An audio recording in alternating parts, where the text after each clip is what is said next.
Guten Tag, meine Damen und Herren. Heute widmen wir uns einem der dramatischsten und zugleich umstrittensten Kapitel des Zweiten Weltkriegs, dem Luftkrieg über deutschen Städten und dem Schicksal der Zivilbevölkerung. Es ist ein Thema, das auch 80 Jahre nach Kriegsende noch Emotionen weckt und wichtige Fragen über Kriegsführung, Moral und menschliches Leid aufwirft. Der strategische Bombenkrieg gegen Deutschland zwischen 1940 und 1945 verwandelte deutsche Städte in Trümmerwüsten und kostete Hunderttausende Zivilisten das Leben. Was als militärische Strategie zur Schwächung der deutschen Kriegswirtschaft und Moral begann, entwickelte sich zu einem totalen Luftkrieg, der zwischen militärischen und zivilen Zielen kaum noch unterschied. Um dieses komplexe Thema zu verstehen, müssen wir uns die Perspektive der Menschen vergegenwärtigen, die diese Angriffe erlebten: Familien in Luftschutzkellern, Feuerwehrleute im Kampf gegen Flächenbrände, Kinder, die ihre Heimat verloren, und Menschen, die in den Trümmern nach Überlebenden suchten. Ihre Erfahrungen sind integraler Bestandteil der deutschen Kriegserinnerung und prägen bis heute das kollektive Gedächtnis.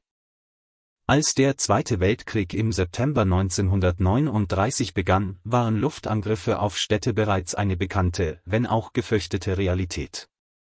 Die deutsche Luftwaffe hatte während des Spanischen Bürgerkriegs die Stadt Guernica bombardiert, und die Welt hatte die Zerstörung mit Entsetzen zur Kenntnis genommen. Dennoch hofften viele, dass ein umfassender Luftkrieg gegen Zivilisten vermieden werden könnte. Diese Hoffnung erwies sich als trügerisch. Nach der deutschen Bombardierung von Rotterdam im Mai 1940 und den Luftangriffen auf britische Städte während der sogenannten Blitzoffensive zwischen September 1940 und Mai 1941 begann die Royal Air Force mit Vergeltungsschlägen gegen deutsche Städte. Zunächst waren diese Angriffe begrenzt und zielten primär auf militärische und industrielle Einrichtungen. Die Wende kam im Februar 1942 mit der sogenannten Area Bombing Directive. Air Marshal Arthur Harris, der neue Befehlshaber des RAF Bomber Command, erhielt den Auftrag, die Moral der deutschen Zivilbevölkerung durch großflächige Bombardements zu brechen. Harris, später zynisch Bomber Harris genannt, glaubte fest daran, dass massive Luftangriffe auf Wohngebiete Deutschland in die Knie zwingen könnten. Die deutschen Behörden hatten bereits seit Kriegsbeginn Vorkehrungen getroffen. Luftschutzräume wurden ausgebaut, Verdunkelungsvorschriften erlassen, und die Bevölkerung wurde in Luftschutztaktiken unterrichtet. Jeder Haushalt erhielt Informationen über das Verhalten bei Luftalarm, die Bedeutung verschiedener Sirenensignale und die Nutzung von Schutzräumen. Feuerwehren wurden verstärkt, und in jedes Haus wurden Sandeimer und Löschgeräte zur Bekämpfung von Brandbomben gestellt. Doch niemand war auf das Ausmaß der kommenden Zerstörung vorbereitet. Die ersten Großangriffe auf Städte wie Lübeck im März 1942 und Rostock kurz darauf zeigten eine neue Dimension des Luftkriegs. Lübeck, mit seiner mittelalterlichen Altstadt aus Fachwerkhäusern, brannte fast vollständig nieder. Über 1000 Gebäude wurden zerstört, und die Bevölkerung erlebte erstmals die Schrecken eines Feuersturms. Die Menschen in deutschen Städten mussten lernen, mit der ständigen Bedrohung aus der Luft zu leben. Der Alltag wurde vom Rhythmus der Luftalarme bestimmt. Bei Tag und zunehmend auch bei Nacht heulten die Sirenen, und Millionen Menschen hasteten in Bunker und Keller. Anfangs nahmen viele ihre wertvollsten Besitztümer mit, packten Notgepäck und versuchten, so viel wie möglich zu retten. Mit der Zeit jedoch wurde diese Routine zur Normalität, und viele Menschen entwickelten eine Art Schicksalsergebenheit. Der Alltag in deutschen Städten während des Luftkriegs war von ständiger Angst und Anspannung geprägt.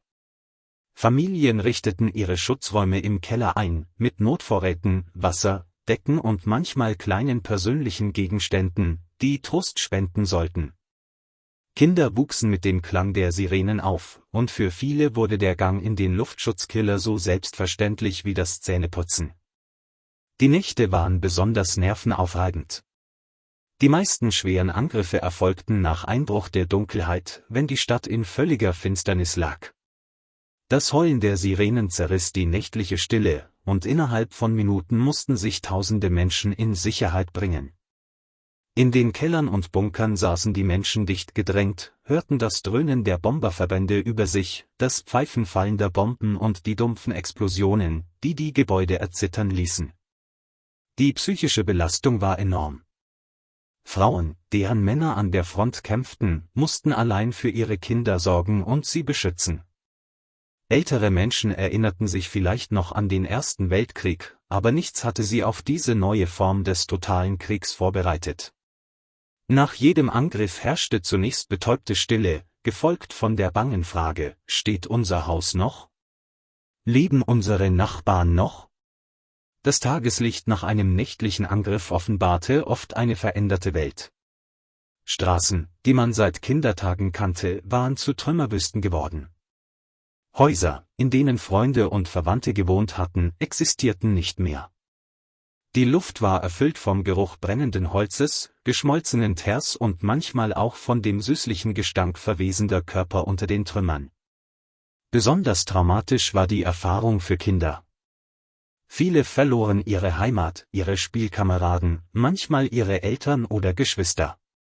Schulen wurden zerstört oder zu Lazaretten umfunktioniert. Der Unterricht fand, wenn überhaupt, nur unregelmäßig statt. Trotzdem versuchten Eltern und Lehrer, den Kindern ein Gefühl von Normalität zu vermitteln. Manche Familien spielten im Luftschutzkeller Spiele, sangen Lieder oder erzählten Geschichten, um die Angst zu vertreiben. Die Gemeinschaft in den Schutzräumen war ambivalent. Einerseits schweißte die gemeinsame Gefahr die Menschen zusammen. Nachbarn, die sich zuvor kaum gekannt hatten, teilten nun Ängste, Hoffnungen und die wenigen Vorräte, die sie hatten. Andererseits kam es auch zu Konflikten. Die Enge, die Hitze im Sommer, die Kälte im Winter, der Mangel an Privatsphäre und die ständige Nervosität führten zu Streitigkeiten und Spannungen. Frauen trugen während dieser Zeit eine besonders schwere Last. Sie waren nicht nur für die Kinder verantwortlich, sondern mussten auch Nahrung organisieren, die immer knapper wurde, Trümmer beseitigen und nach Angriffen bei den Aufräumarbeiten helfen.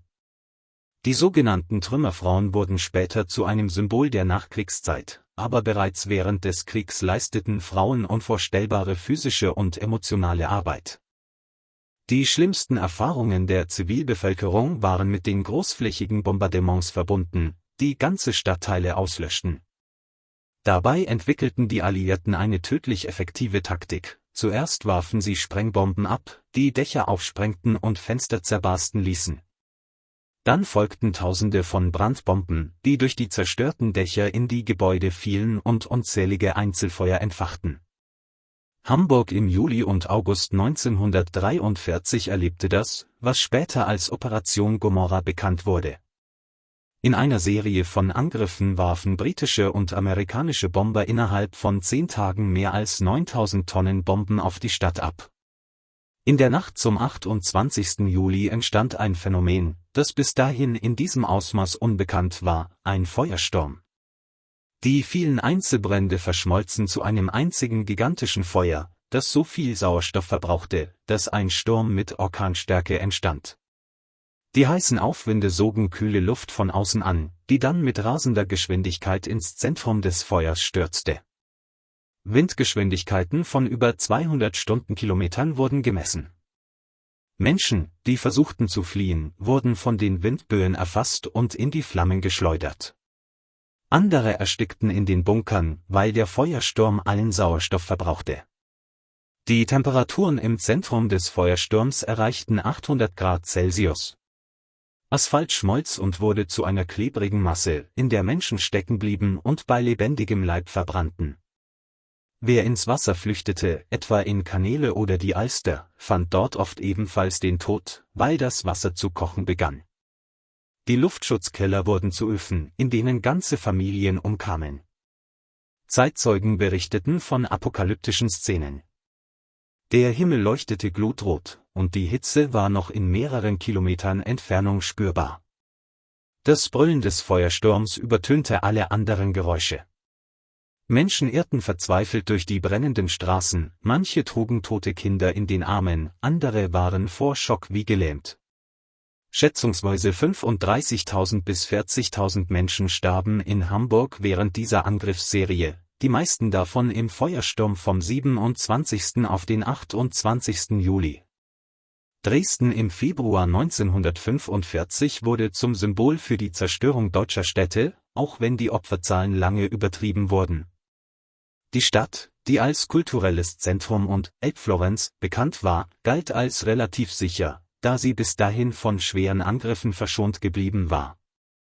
Viele Flüchtlinge aus dem Osten hatten dort Zuflucht gesucht und hofften, dem vorrückenden sowjetischen Militär zu entkommen.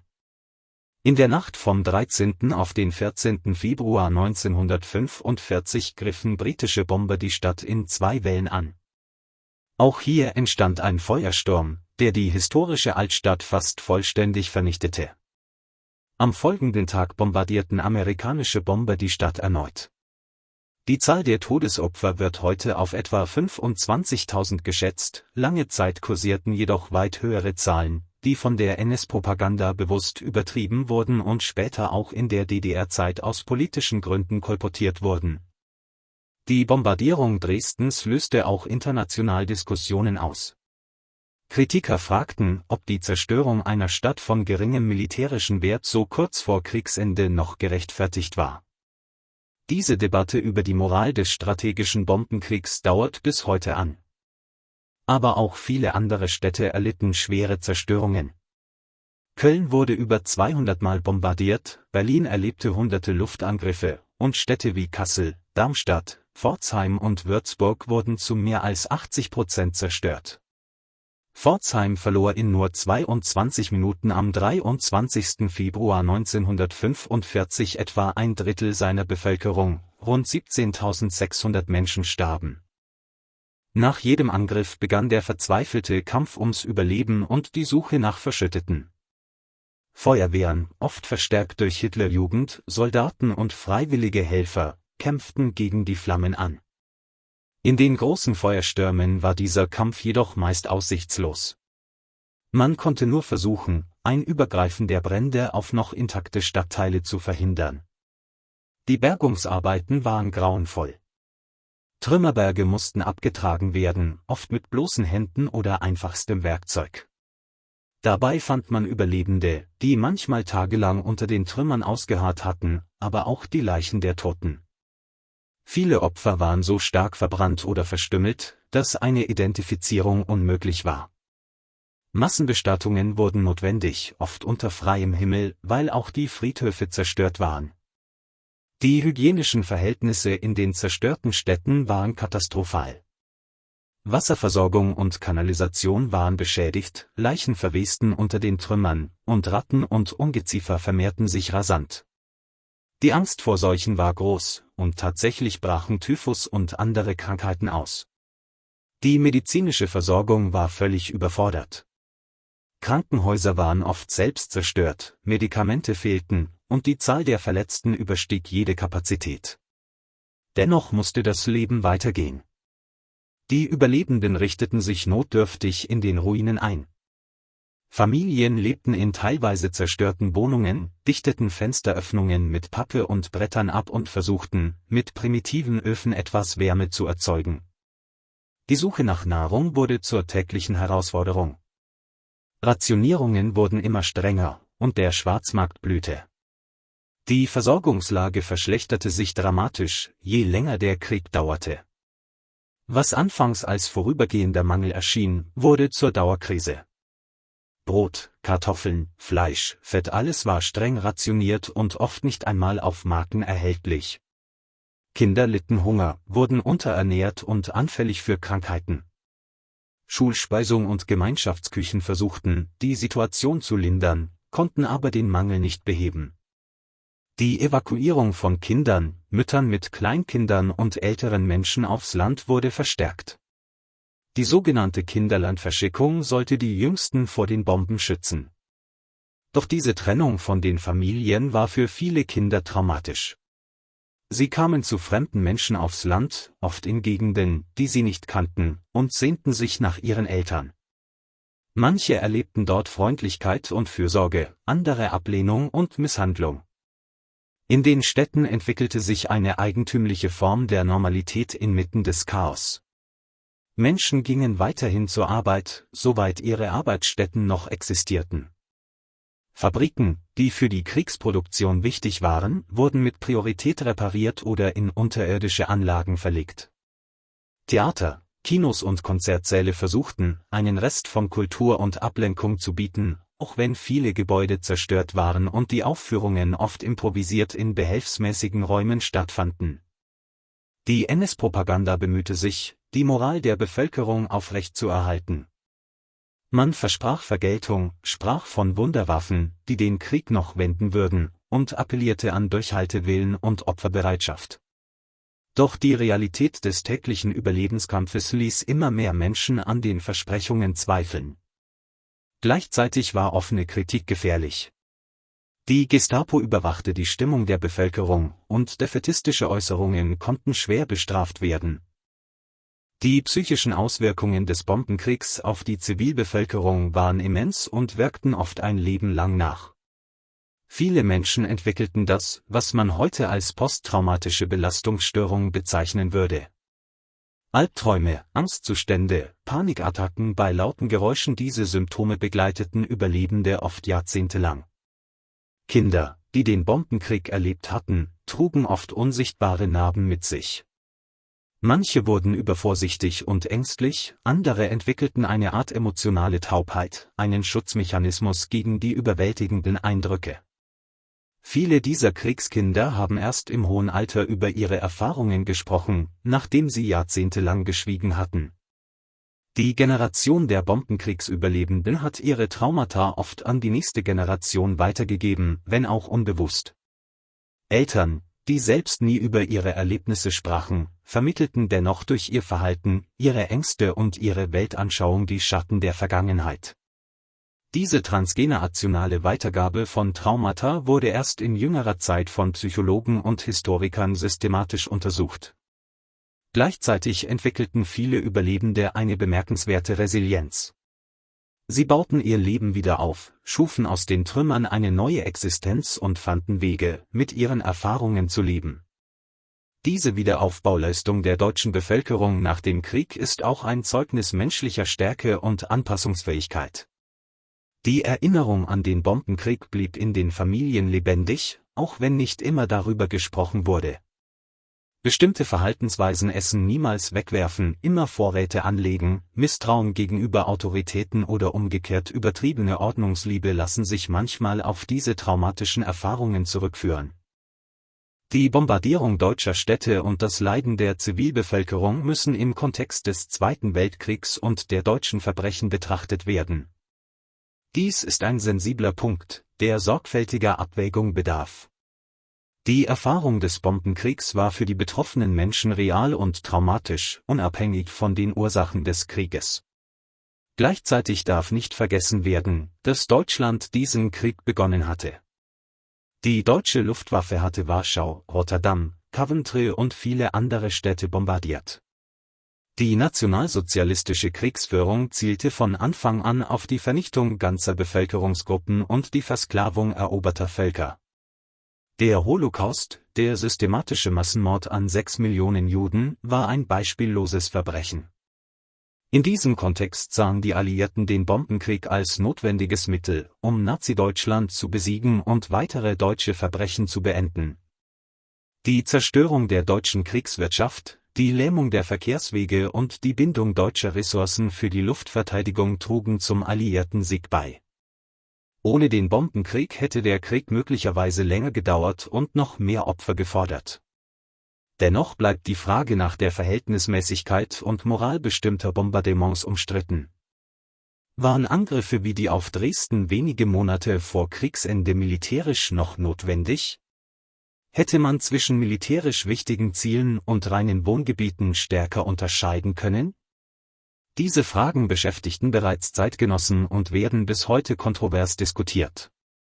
In der deutschen Erinnerungskultur spielte der Bombenkrieg lange eine komplizierte Rolle. In der unmittelbaren Nachkriegszeit war das Leiden der Zivilbevölkerung sehr präsent, wurde aber bald von den Enthüllungen über deutsche Verbrechen überschattet. In der Bundesrepublik entwickelte sich die Haltung, dass man zwar des eigenen Leids gedenken, dieses aber nicht gegen das Leid der Opfer deutscher Verbrechen aufrechnen dürfe.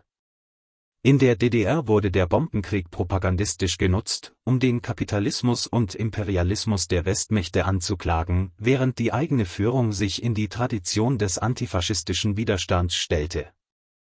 Diese politisch instrumentalierte Erinnerung verhinderte oft eine ehrliche Auseinandersetzung mit den tatsächlichen Erfahrungen der Menschen. Erst in den letzten Jahrzehnten hat sich in Deutschland ein differenzierterer Umgang mit dem Thema entwickelt.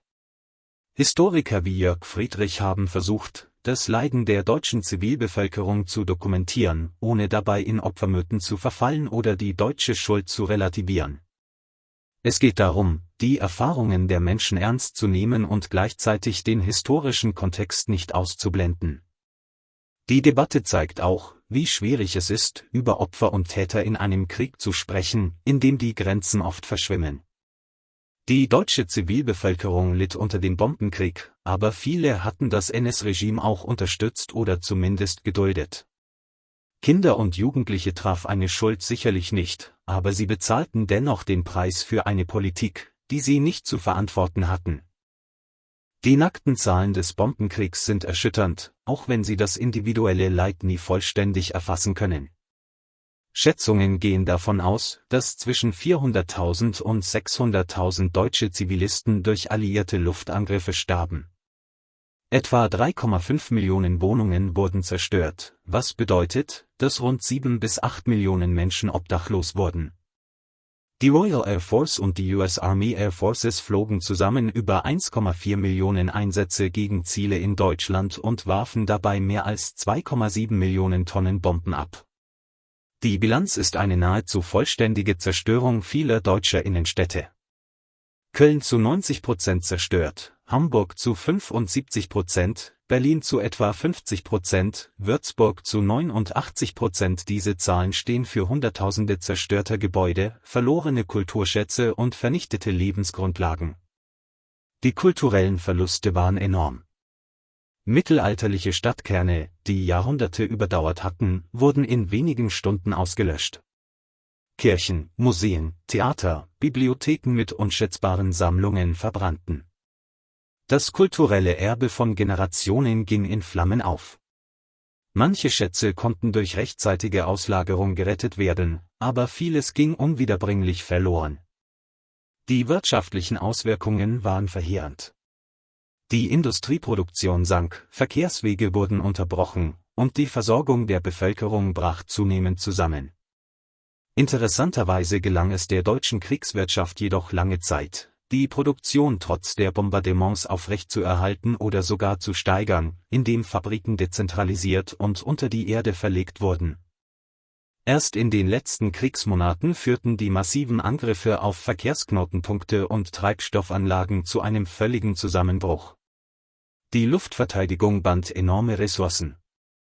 Hunderttausende Soldaten, Flakgeschütze und Jagdflugzeuge waren für die Verteidigung des Reichsgebiets abgestellt und fehlten an den Fronten. In diesem Sinne erreichte der Bombenkrieg eines seiner strategischen Ziele, er zwang Deutschland, Kräfte zu binden, die anderswo hätten eingesetzt werden können. Der Luftkrieg über deutschen Städten war eine Katastrophe, die das Leben von Millionen Menschen für immer veränderte. Die Erfahrungen der Zivilbevölkerung, die Angst in den Luftschutzkellern, das Grauen der Feuerstürme, der Verlust von Angehörigen und Heimat, der Kampf ums Überleben in den Ruinen sind Teil der deutschen Geschichte und Erinnerung. Diese Erfahrungen anzuerkennen bedeutet nicht, die deutsche Schuld am Zweiten Weltkrieg zu leugnen oder zu relativieren. Es bedeutet vielmehr, die Menschlichkeit all jener anzuerkennen, die litten, unabhängig von ihrer Nationalität. Der Bombenkrieg zeigt die Brutalität totaler Kriegsführung, bei der die Unterscheidung zwischen Kombattanten und Zivilisten verschwimmt und unschuldige Menschen zu Opfern werden. Die Lehren aus dieser Zeit sind vielfältig. Sie erinnern uns an die verheerenden Folgen von Krieg und Totalitarismus. Sie zeigen, wie schnell Zivilisation und Ordnung zusammenbrechen können und wie wichtig Frieden, Demokratie und internationale Verständigung sind. Die Generation, die den Bombenkrieg erlebte, ist heute fast vollständig verstorben, aber ihre Geschichten müssen bewahrt werden. In den wiederaufgebauten Städten Deutschlands erinnern heute oft nur noch Gedenkstätten und historische Fotografien an die Zerstörung. Die modernen Innenstädte lassen kaum noch erahnen, dass hier vor 80 Jahren Trümmerfelder lagen. Diese Wiederaufbauleistung ist bemerkenswert, aber sie sollte nicht dazu führen, dass die Erinnerung an das Geschehene verblasst. Die Auseinandersetzung mit dem Bombenkrieg bleibt eine Aufgabe für jede Generation. Sie erfordert historische Genauigkeit, moralische Reflexion und Empathie für das Leiden aller Kriegsopfer. Nur wenn wir uns der ganzen Wahrheit der Geschichte stellen, können wir aus ihr lernen und verhindern, dass sich solches Leid wiederholt. Der Luftkrieg über deutschen Städten war eine Tragödie inmitten der größeren Tragödie des Zweiten Weltkriegs. Die Zivilbevölkerung bezahlte einen schrecklichen Preis für einen Krieg, den sie nicht gewollt hatte, aber der in ihrem Namen geführt wurde.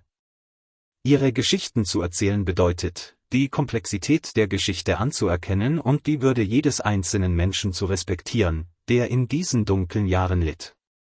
Ich danke Ihnen für Ihre Aufmerksamkeit.